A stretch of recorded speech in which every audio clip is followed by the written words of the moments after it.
testingin natin yung multi-out nito QC. So ngayon nakasaksak ako sa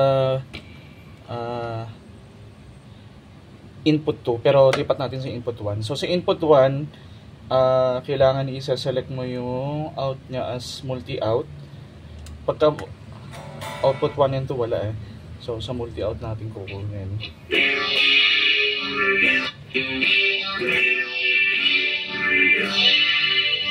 So yun yung FX loop 1 niya. Tapos pagka i-activate mo yung FX loop 2, yan.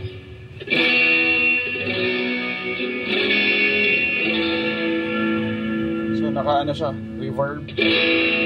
Kasi isa nilagyan ko siya ng phaser. Yan, para marinig yung output.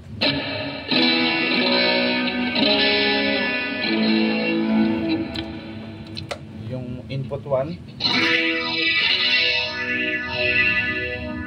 lagyan ko siya na mas obvious na ano, na output. Try ko yung tremo, i-rotary.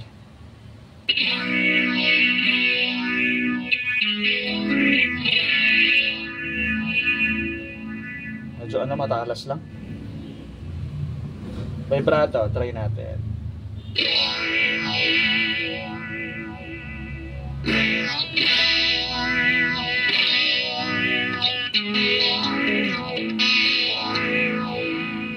So tinetesting ko pa lang yung input output niya.